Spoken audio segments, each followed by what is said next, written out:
Yeah? Good, good. You can hear me? Give me one of these. Is this good? Yeah? Excellent. Sweet. What's up, Sheridan High? How you guys doing? How you feeling? Good? Yeah? Excellent. I'm super glad you're here. Hey, thank you all for taking the time to come, even though the teachers forced you to and you had no choice. Let me ask you, did they give you any kind of heads up on what's about to happen today? No? Did they tell you what's going to go down right now? No? Sweet. Perfect. Perfect. That's the best. We're going to do a breakdance competition, and I'm going to see who's the best breakdancer in 11. No, I'm just kidding.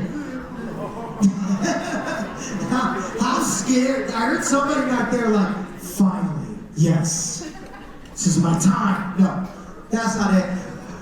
I'm super happy y'all are here. My name is Dominic Syracuse. I am here from Cheyenne, just down the road. I'm a Wyoming dude, born and raised, and I'm here to talk to you guys about some interesting stuff. Let me tell you about myself first, and then it'll all kind of make sense. So, as I said, my name's Dom. I have a company called Cognitive Behavioral Theater, and I am an actor. I'm also a stand-up comedian, and I'm a behavioral specialist. I know all those things are really weird and don't really sound like they go together, so let me explain. When I graduated in Cheyenne, I went to the University of Wyoming and I studied theater. And then from there, I've gone all over the United States acting. Acting has always been my passion. I trained at the Groundling School of Improv, which that is the same place that a lot of people train. People like Will Ferrell, if you guys are into him, Jason Sudeikis, who was Ted Lasso. They all trained in this kind of in LA. I've been in a couple films on Amazon Prime. I tour the country as a musician and as a stand-up comedian, and I also do plays everywhere from New York to Chicago to Los Angeles. But it was actually when I started training at this place in Los Angeles called the Stella Adler Studio of Acting that my life changed forever. So Stella Adler trained a whole bunch of super cool, famous actors, and I wanted to go study there because I wanted to be like them. But Stella had a little bit of a different philosophy. Stella believed that growth as an actor and growth as a human being are synonymous. What that means is the more life experience you go through, the more you can draw on as an actor. So she decided to go somewhere that has a lot of life experience, and that is maximum security prison. Yeah, so what you're seeing is actual pictures from Rikers Island Prison in New York of us going in there and doing acting classes and playing acting games with the inmates inside the prison. Now, when I heard about this program, I was like, I have to do that. I want to be a part of it. I'll volunteer. I'll wait in line. I'll do whatever. Just let me do it. And they're like, you're the only one interested. It's all yours, right? So I was like, sweet. So I went in and I started teaching acting inside the prisons. And when people see this and they look at me and they're like, you went to prison? Was that hard? And I was like, yeah. When you look like this, absolutely. Yes. Like, can I show you all what I heard every day when I was in the prisons? I'd walk in, and when I walked in, I was like, I'm an actor. I gotta get my prison walk, right? I'm gonna do my prison walk. So I'm gonna stick my chest out. I'm gonna walk all militant like this, and I'm gonna furrow my brow like this, right? But I was like, I don't want to scare her. That's too scary. That's too scary. So I'm gonna smile. So I'd smile and I'd be like, hi, hi, hi, how are you? Hi. And from the cell block, all these dudes would start screaming, look at this Stuart Little-looking little man. They'd be like, hey, fast snacks, wake up. Jimmy Neutron Boy Genius is teaching our class today. Look at this. They'd be like, hey, you look like the old version, or you look like the young version of the old man from Up. Right? They'd say things like, hey, how are you supposed to teach a class when they're always after your Lucky Charms? guards, by the way. Yeah, I wish I was making that up, man. Those guards were mean. Like, I'd walk in, and they'd be like, I'd be late, and they'd be like, Syracuse, I don't care if your legs are half the size as everyone else's. You pump those suckers, you get here on time, right? But the inmates had my back. This guy, he stood up, and he was like, hey, go easy on him. You know how long it takes to get in and out of a car seat every day? Leave him alone, right? They had my back. It was super fun. And we had a really good time. As you can tell, these dudes who are essentially in a cage 20 hours a day would come out and we would just have a blast inside of here. And despite the fact that they were in prison, the weird thing was after class they would say things like, I have so much hope for the future. You know? Or they'd say things like, man, when I'm in this class, I don't feel like I'm incarcerated anymore. Which was really cool. And so the sheriff's department asked if I'd be interested in teaching anger management. And I was like, I'm an actor. I can pretend like I know how to do that. And they were like, nope, we have to train you. So I got trained in something called cognitive behavioral therapy, which is essentially just ways to teach people how to handle stress, how to handle anxiety, how to handle when life gets really hard and difficult and all of that stuff, the social pressures of life. And I started using acting and improv techniques to teach that to people. I called my business Cognitive Behavioral Theater, and I've taught all over the world now. So I've taught with a bunch of different branches of the United States Air Force. I go around the country teaching nurses who are in ERs. I go around the country speaking at colleges and helping businesses, all using acting and improv techniques to show them how to handle stress and anxiety and how to feel better. So what I'm going to do with you is we're going to play a bunch of acting and improv exercises to make you feel better. Now, how many of you, when I said acting and improv exercises, how many of you were like, oh, I quit school, I'm leaving right now, I'm not doing this. Anybody? Yeah? How about this? How many of you honestly got really freaked out when I said that? Yeah? How many of you rank public speaking like next to death as far as biggest fears? Raise your hand. Raise your hand. Yeah? How many of the rest of you are so afraid of public speaking you didn't even raise your hand when I asked the question? Anybody? It's all good. It's all good. Listen. I promise I'm not going to make you do anything uncomfortable. I'm not going to make anybody come up here on stage unless you want to. And we're not going to do anything too wild. I'm just going to show you a bunch of exercises that you can use every day when you feel like you're stressed to the max to help you get rid of that. Does that sound cool? All I ask is that you hear me out for this time before lunch, and then I ask that you just participate and follow everything that we say. We're all going to do it together. Does that sound cool? Does that sound all right? All right, sweet. This is gonna be fun. Before we start, I have some rules that I need to tell you about, okay? As I said, I've done this all over the world, and I've taught every age from 3 years old all the way to 103, okay? The oldest person I ever taught, her name was Margaret. She was 103, and she did all of these exercises, okay? So I don't want to hear any of you be like, but my knees. No. She was down, I expect you to be too. But here's what's interesting. I had to make these rules because I realized something really fascinating when teaching class with people. So I used to start my classes by telling everybody to make the craziest face they can. I'd be like, make a crazy face. Who can make a crazier face, right? And when you tell kids 11 years old and under to make a crazy face, it becomes like a mosh pit at a metal concert. They lose their minds. Like little kids, if I'm like, who can make a crazier face? They're like, me! Like, they just go nuts, right? They start like licking each other's faces. They start rolling around on the floor. The craziest thing I saw was, I was in Portland, Oregon, a 7-year-old threw his shoe through a window. said when he did. I was like, hey, who can make the craziest face? Make the craziest face. And this kid goes, I can. Finally! I was like, okay. I can't help this kid. No, it was crazy, but the thing is, little kids have no problem expressing themselves. If you say, who wants to get crazy? They go nuts, right? But something really interesting happens around 12 years old. Kids start coming in, and I start saying, hey, who wants to make a crazy face? Who can make a crazy face? And they all go just like this.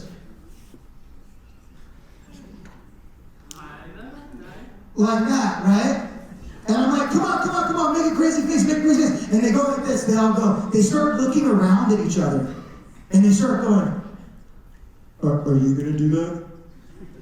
I'll do that if you do that, but I'm not gonna do that, right? We're not gonna do that, right? And finally, I'm like, come on, make a crazy face. And with an eye roll, this is what I get. Ah!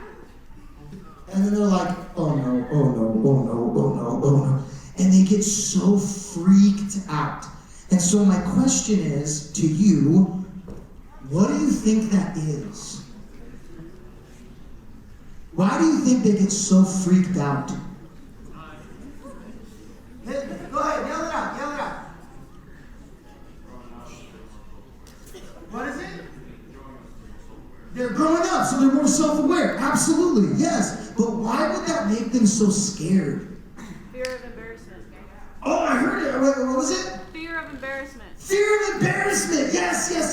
They're so worried that if they make a crazy face, they're going to get embarrassed, right? Why would they be embarrassed? Because no one else is doing it? That's a huge one. Why else? Judgment. Yes. Very, very good. When we turn 12 years old, we become socially aware, right? Which means we become aware of what other people think. But to be clear, we're not mind readers, right? So we don't know what other people think. We become aware of what they might think, right? And we're never afraid they might think we're awesome, right? Nobody's like, yo man, if I make a crazy face, everybody's gonna know how hilarious I am, and I just can't be invited to that many birthday parties, dog. Like, nobody's saying that, right? Everybody's afraid that they're gonna be judged. They're afraid that people are gonna talk bad about them behind their back. They're afraid that they're gonna speak their mind and express themselves, and people are gonna be jerks and make fun of them or ridicule them. The word that we look for is the word ridicule. And here's the interesting thing about ridicule. Your brain cannot tell the difference between physical pain and emotional pain, okay? So, when we feel ridicule, when somebody makes fun of us, or judges us, or gives us bombastic side-eye, right?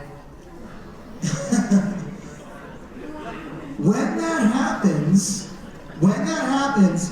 a hormone in our brain called cortisol starts pumping out. And cortisol gives us the feeling of panic. Has anybody here ever been like on a really high, in like a mountain or something like that, and you look down and you just get this jolt of panic down your spine? Or have you ever been driving and someone cuts you off and you just feel this jolt like a shock collar of panic? That's cortisol. And what they found is that when we get ridiculed, when somebody talks bad about us, it triggers the same amount of cortisol in the brain as if we were punched or kicked in the stomach. It triggers that much panic. But let me ask you, what would you say is the opposite of cortisol? I'm sorry, what would you say is the opposite of ridicule? Praise, encouragement, yes. So, just like when if we talk bad about somebody or someone talks bad about us, it triggers a panic response in the brain. When we encourage each other, it triggers dopamine, which is the I gotta have more of that. Have you ever been eating something and you take one bite and you're like, I'm gonna have have 6 more of these. You ever had that? That's dopamine in your brain going, this is good, I want more. When somebody says, hey, I saw what you did, I liked it. When someone goes, hey, good job, you're working really hard, I noticed that. When someone says that, it triggers the same amount of dopamine in the brain as if you played an hour of video games. It's that intense, right? So, here are the rules that I want to share with you as we get going, okay? Rule number 1, and this is the most important one with all the exercises we're about to do, it's forget what other people think, okay? I've never met anybody without an interesting idea to share. I've never met anybody without an amazing story. I've never met anybody who doesn't know the correct answers to the questions I'm asking. But the number one thing that holds them back is they're terrified that if they speak their mind, people are going to ridicule them. And they're afraid of judgment, right? So, 5 words. Forget what other people think. If you have a thought, if you have an idea, at least in this class, I want you to express it as loudly and proudly as you can. And don't worry about how other people think. And here's why. It's because the next one is here we encourage, we don't ridicule. Okay? So, if somebody's brave enough to share their mind, if somebody's got a crazy idea, if somebody goes absolutely wild, instead of judging them or talking bad behind their back or ridiculing them, we encourage them. We go, yes, that's awesome, you're awesome, let's keep it going, let's do it. Does that make sense? And here's the last rule before we get started. The last rule is, if it feels silly, you're doing it right. Okay? Does that sound cool? You guys, we're gonna get a little silly. Is that cool? Alright, we're starting right now. Here's the first thing I need you to do.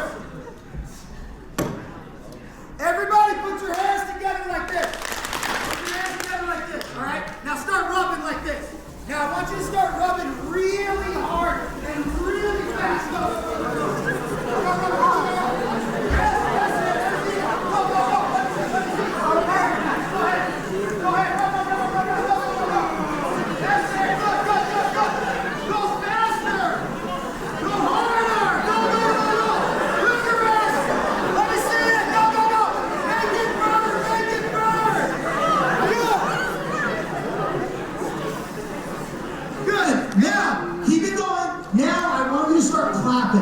And I want you to start clapping really hard and really fast and really loud.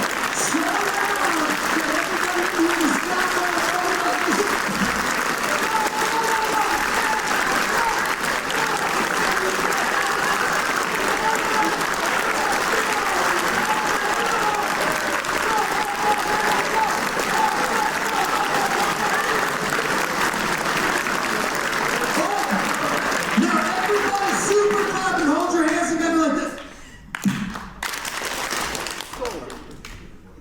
everybody can stop feel a buzz in their hands right now?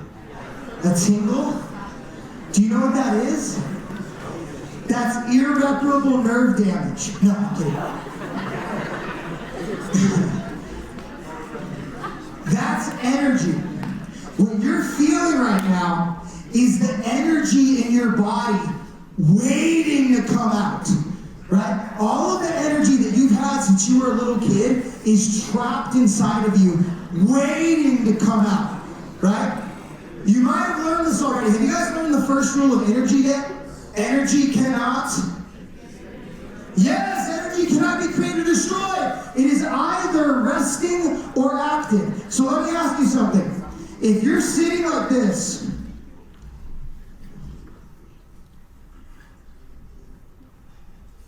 is your energy resting or active right now? Resting, right? So I want to get everybody in this room, I want our energy to be active. So here's what I'm going to ask you to do. I'm going to ask you to do something, and you might have a noise attached to it. That noise might be like, ugh, or why, or something. When I say go, I'm going to tell you to do this. I want you to let out whatever noise that might be, as loud as you can. On the count of 3, I want everyone to stand up. Go ahead, stand up, stand up.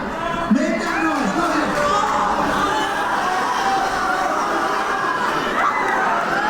Yes! Excellent! Now, I want to wake up the body and the brain real quick. I want everybody to give me a stretch, okay? We're going to stretch like we just woke up, and when you do, I want you to yawn with it. So I want you to be like,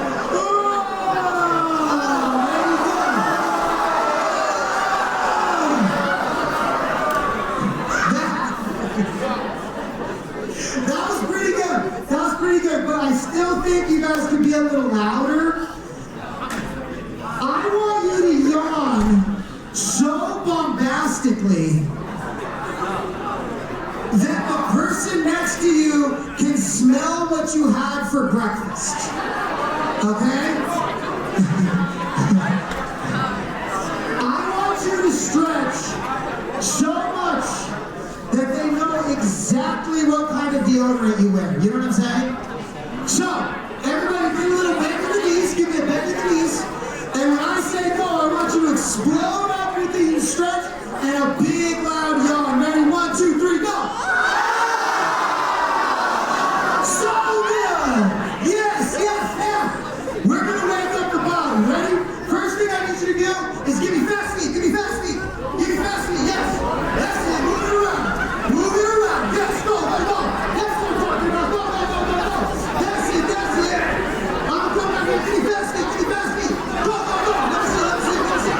Yes, yes! Oh, that's nice! Good! Go, go, go, go, good! Now, move it up to the body, move it up to the body, move it up to the body! Go! That's it! Move it to the body, move it to the hair! That's it! Move it to the shoulders! Yes! Look at your principal right now! Amazing! That's what I'm talking about! Go, go, go, go, go! Go! Now, give me some shadow boxing, give me some shadow boxing! Give me some of this! Give me some of this, that's it! That's it, that's right, go shadow boxing! Yeah! Now, everybody put your hands in the air and go, yeah! Say, we did it!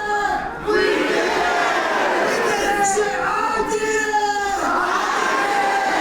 Now point at somebody and go, you're awesome! Point at somebody else and go, you're awesome! Point at somebody you don't know and go, I don't know you! But no, you're awesome! Alright, last one, now! I want everybody to roar like a lion. Ready, go! Okay, okay, okay. That was a little more like a house cat. You know what, Sheridan? Sheridan, listen up, listen up. That was it. That was a scary line. Something tells me that you guys got more inside. Okay? Something tells me that some of you are really worried about what other people think right now. Something tells me that you're worried you're going to get ridiculed. Something tells me that it's not silly enough. So here's what I need you to understand. This is your opportunity in school to literally yell at the top of your lungs. Okay? This is your opportunity in school to literally take everything you've been holding in, all of the frustrations you have at school or at home, all of the things that make you mad, all of the things that drive you crazy, all of the things that you just want to go home and scream. This is your opportunity to do it. Okay?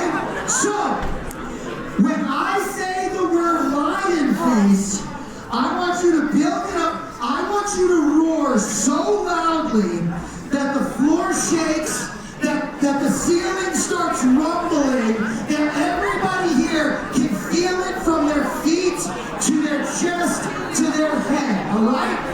But we gotta build it up. So, start with those feet, build it up, all right? Let me get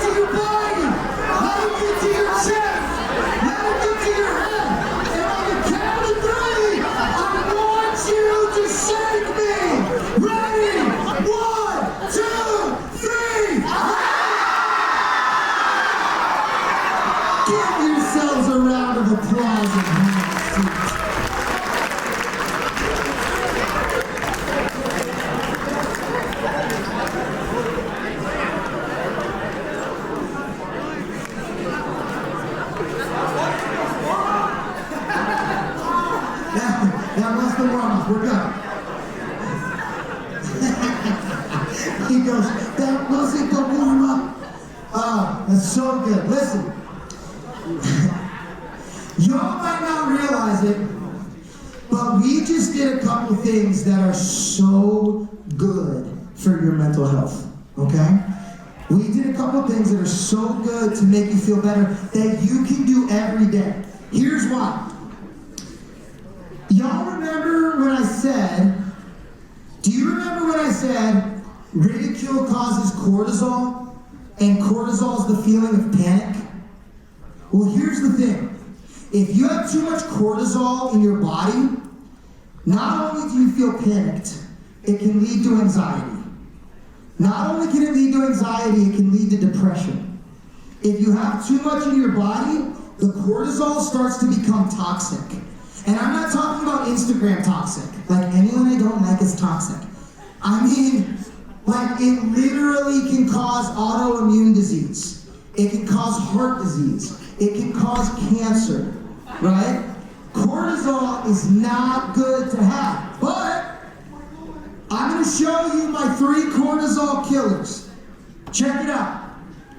The first cortisol killer you can do every day is break a sweat and exercise or dance or run or ride a bike. You know why? Check it out. Listen up. Listen up. Your sweat, the ingredients of your sweat is water, salt, and cortisol. Sweat literally purges cortisol from your body, right? So, if you're feeling overwhelmed, the best thing you can do, if you can, is just get it out. Blow off steam with exercise. Blow off steam with stretching. Blow off steam with hiking. Blow off steam with running. Dancing! Anybody here like to dance? Any dancers in the house? Dancing! When you move around, it's like medicine for your brain. It just makes you feel better. That's why you've never seen anyone sad on a dance floor, right? Have you ever seen this? No, that's creepy. That's like nightmare fuel, right? The thing is, when you dance, when you move around, when you break a sweat, you immediately start feeling better because it purges cortisol, which gets rid of stress. Now, here's the next one. Laughter, right? And it's not just any laughter, just making a noise, right?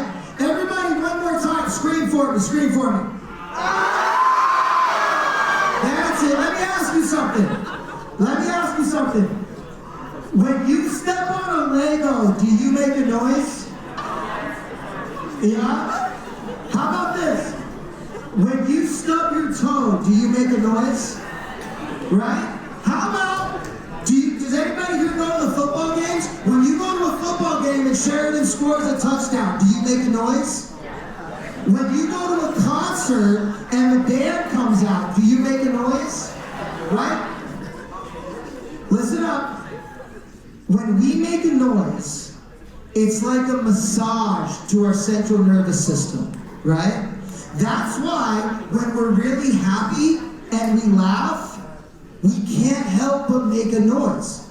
We can't help but let it out, right? So if you're ever feeling overwhelmed or stressed or burdened, one of the best ways to feel better is just stop whatever you're doing that's stressing you out and take 10 to 20 minutes to go do something that'll bring you joy or make you laugh. It's as effective as an antidepressant. It's very, very good. Now here's the last one, and this is the one that I get the most pushback on. Crying. Now check it out. Your tears are made up of water, salt, and cortisol.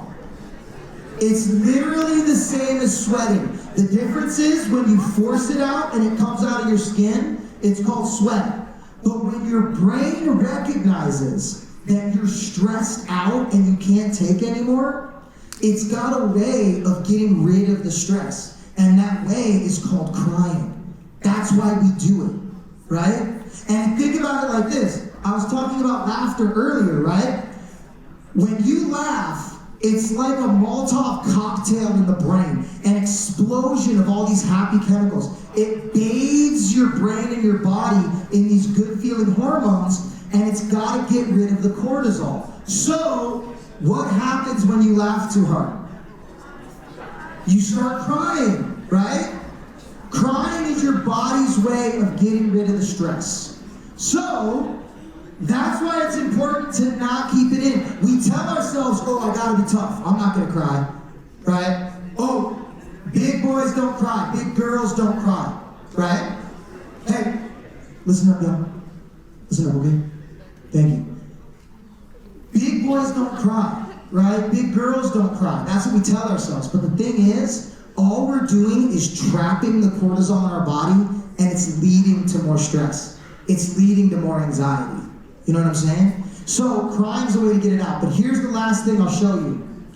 It doesn't have to be tears. It can also just be getting it out to someone you trust. That's why friends and family are so important. Remember when I said that cortisol triggers the same chemical reaction as a punch in the stomach? And encouragement triggers the same chemical reaction as like eating delicious food? When you talk to somebody and they just hear you out, they just listen to you, they're just there for you, like a good friend or a teacher or a counselor or a family member, that triggers the same chemical reaction in the brain as a warm embrace from a loved one. It makes you feel safe and it makes you feel secure. So if you know someone who's going through a hard time, the best thing you can do for them is just listen to them. Just hear them out and be there for them. It's amazing for your mental health. Does that sound good? Does that make sense? All right. I want to show y'all two more things. The first one is, I said earlier, I'm an actor, right? So, acting, all acting is just playing pretend, right? It's just playing make-believe. Just like basketball's a game you play when you're a little kid, but if you get good enough, you can go pro. Acting's a game you play when you're a little kid. It's just playing make-believe, right? And if you get good enough, you can get paid for it, like I do, right? But let me ask you, how many of you here used to play pretend as a little kid? How many used to play make-believe? Yeah, yell it out. What are some things you played make-believe when you were a kid? What was it? Mermaids! You got so happy. What else? Cooking! Yes, what else? What else? What did you play when you were a little kid? Go ahead. Let it out. When I heard video games, what else? Playground, right? Superheroes, right? Little kids are always playing make-believe. That's what kids are always doing. How many of you would say that you now, how old's everybody here, like 16, 17? Yeah, 17? How many of you would say you don't play make-believe anywhere near as much as you did when you were a little kid? Most people, yeah? You don't play pretend as much anymore? What if I were to tell you you're actually wrong? What if I were to tell you play make-believe every single day? What if I were to tell you that since this started, you've been playing make-believe since the beginning? Let me explain. Check out this word imaginary, right? The word imagination. Look at the first four letters of that word. Does that word look like anything else to you? Image! Image! Very good! Yeah, give a round of applause. Very nice.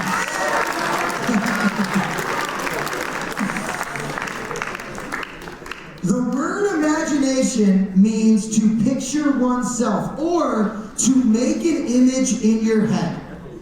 We all have the ability to make images in our head. That's just how it works, right? Every time you have a memory, You create an image in your head, right? How many of you will just be sitting down and then you'll randomly remember something funny that happened like 2 years ago and then just break out into laughter? Does that ever happen, right? All you're doing is painting a picture in your head, right? And just like I said earlier, your brain can't tell the difference between physical pain and emotional pain.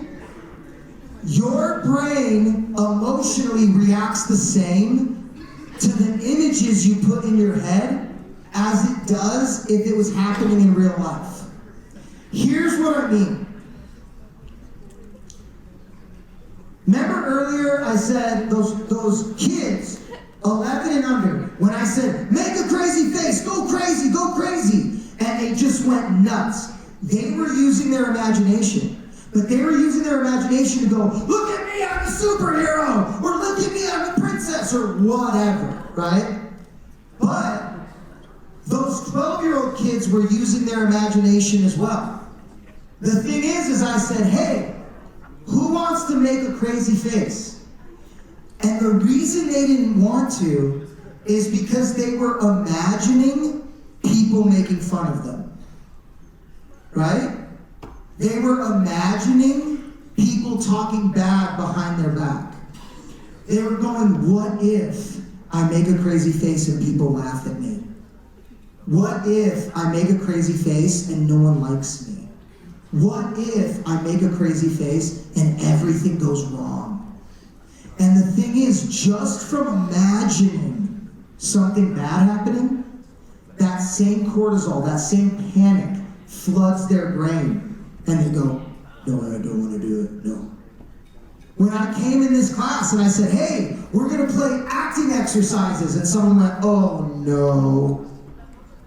You were imagining, it's going to be embarrassing. I'm going to look silly. Everyone's going to laugh at me, right?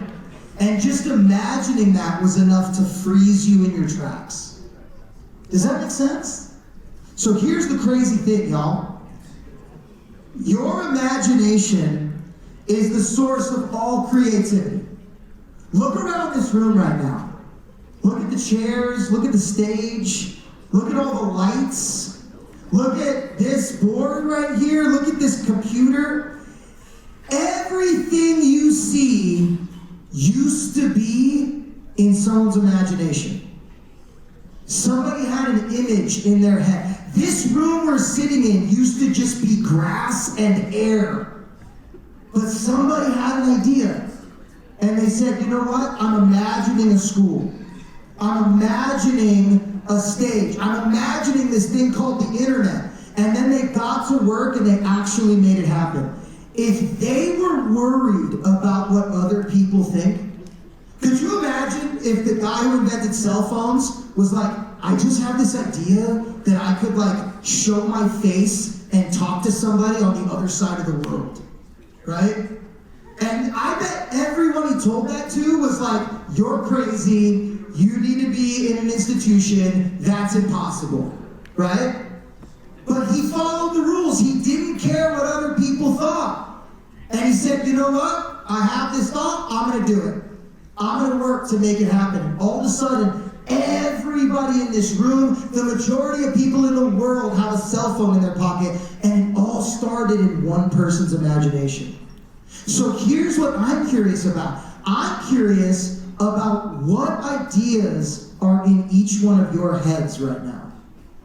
I'm curious what ideas you might have that could change the world, that could revolutionize the world. And even more, I'm curious what ideas are gonna die because you're so scared of being judged or ridiculed by others that you're too afraid to share them.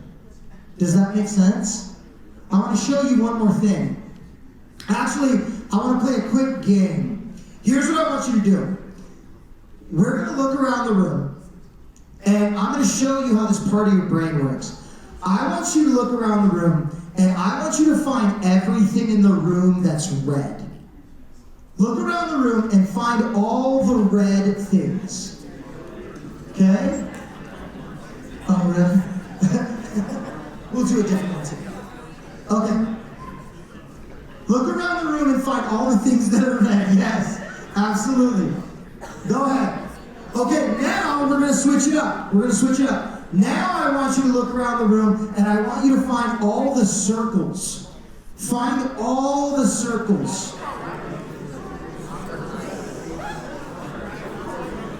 Make sure to look up. There's a bunch of circles on the ceiling. People's heads count as circles. People's glasses count as circles. Go ahead. There you go. All right. Now, no cheating. I need everybody to close your eyes. Everybody to close your eyes. Everyone close your eyes. Everyone close your eyes. Everyone close your eyes. No cheating. And when I say go, I want you to list everything in this room that is either brown or a square. No cheating, no cheating. Don't open your eyes.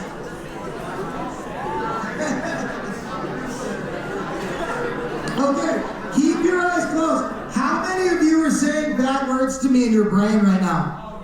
How many of you are like, why did you do that? Right? Do me a favor. Open your eyes and look at all the brown rectangles in the room. Is there a lot more than you thought? Now find anything in the room that's brown. Right? Find anything in the room that's a square or a rectangle.